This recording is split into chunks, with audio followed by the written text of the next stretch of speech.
Today is Friday, January 25th. New negotiations are in the works, and President Trump says he's willing to take a certain deal. Plus, more cold weather on the way, space tourism gets a boost, and how to get Netflix in your hotel room. Welcome to The Newsworthy. All the day's news in less than 10 minutes. Fast, fair, fun, and on the go. I'm Erica Mandy. Thanks so much for being here. You ready? Let's do this. President Trump says he's once again preparing to issue a national emergency at the southern border to get that wall and reopen the government without Congress if he has to. CNN reports the White House has an announcement ready to go if Trump decides to issue the emergency. It would be a controversial decision, though. Some critics say he cannot legally go around Congress for this. Either way, the president says he has $7 billion in funds lined up if he goes that route. But he says for now, other options are still on the table. The president is also considering reopening the government for 3 weeks, but he wants a down payment for the border wall, and it needs to be a large down payment. So far, top Democrats are saying it's an unreasonable request.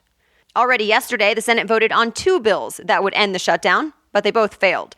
The votes at least got the parties talking about a solution, really for the first time this year. The government shutdown is now in its 35th day. CNBC says today, hundreds of thousands of federal workers are now missing a second paycheck. But some members of Trump's administration are sounding off about the unpaid workers. Commerce Secretary Wilbur Ross is wondering why the workers aren't just taking out loans to help them through the unpaid month, since they will get back pay later. Also, the AP says a White House aide called the shutdown a vacation for furloughed workers. Those workers, though, called it tone deaf. Another name has been added to the list of presidential hopefuls. Pete Buttigieg announced his Democratic presidential bid this week. NBC News says if he gets the nomination, he would be the first openly gay presidential nominee for a major party. At 37 years old, Buttigieg just made the cut to run for president. You have to be at least 35, which, by the way, makes him the first millennial to run for president. And if elected, he would also be the first candidate who is a veteran of the war in Afghanistan. Right now, he is the mayor of South Bend, Indiana. President Trump's former lawyer, Michael Cohen, may not have a choice on whether to testify in front of Congress after all. The New York Times reports the Senate committee subpoenaed him. Remember, earlier this week, Cohen canceled plans to testify in public next month, blaming an ongoing investigation, and he claimed President Trump and his new lawyer threatened him. Well, now he says he'll honor the Senate committee's subpoena and show up. Here's the difference, though. This likely won't be in public. Cohen is expected to return to meet with the Senate behind closed doors. And then Cohen is scheduled to go to prison for his crimes in March. A bank shooting in Florida left 5 people dead, and the gunman is now in custody. Authorities say they still don't know this guy's motive. CNN reports the 21-year-old shooter surrendered at the end. It all happened at SunTrust Bank in Sebring, Florida, which is about 85 miles south of Orlando. A $25,000 reward to find the once missing teenager, Jamie Klaus, will now go to Jamie herself. The 13-year-old was kidnapped back in October. She was missing for 88 days, but then earlier this month, she was able to escape. Both of her parents, who were killed in the ordeal, worked for the parent company of Jennie-O Turkey, and the company offered up the reward to help find Jamie. Well, now that Jamie escaped herself, NBC News reports she gets to keep the money, and the company applauded her bravery. Starting today, 2 more waves of freezing cold temperatures will cover much of the United States. The Weather Channel says the Midwest should expect lows around 10 below, and the Northeast could see single digits. And if that wasn't cold enough, during the first half of next week, another round may bring the coldest air the Midwest has seen in the last 2 years, hitting as low as 20 below. Much more news still ahead, but a quick break to tell you about a new sponsor I'm excited about called Drops. Drops delivers eco-friendly cleaning products directly to your door, from laundry detergent pods to dishwasher detergent pods. And Drops is different because instead of those swirls and dyes and chemicals, Drops knows color is not what cleans. Instead, they're plant-based and chlorine-free. And they're packaged in the most sustainable way with plastic-free boxes that double as the shipping containers. In fact, Drops was awarded the 2017 EPA Safer Choice Partner of the Year.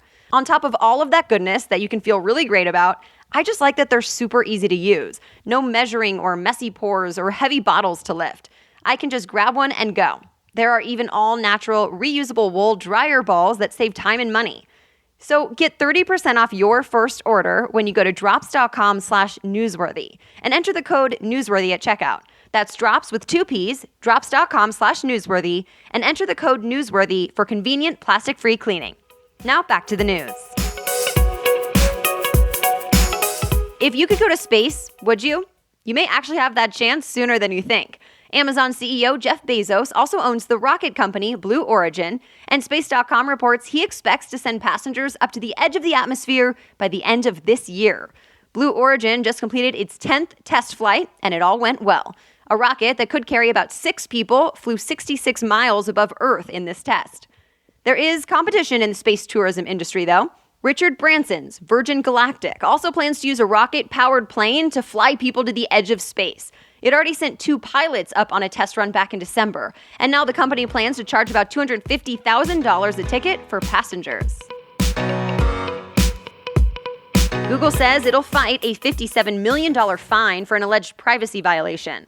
Remember, France is fining Google over violations of GDPR, that new privacy law in the European Union. In fact, it's the first time a U.S. tech company has been penalized under that law. At first, Google said it was looking into the decision to figure out next steps, but now Business Insider reports Google plans to appeal, saying its process of making personalized ads is straightforward and transparent. There have been a bunch of rumors about Apple's secret project for a self-driving car. It's called Project Titan. But now anonymous employees told CNBC about 200 of them just got laid off. Still, Apple says it has big plans for autonomous systems. Apple is not the only one laying off hundreds of workers this week.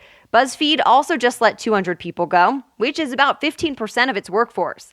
The New York Times says BuzzFeed hopes to make a profit this year for the first time. Verizon Media is also cutting jobs, about 800 of them, and Tesla let go more than 3,000 employees. CNBC says this is Tesla's second round of layoffs in just 7 months.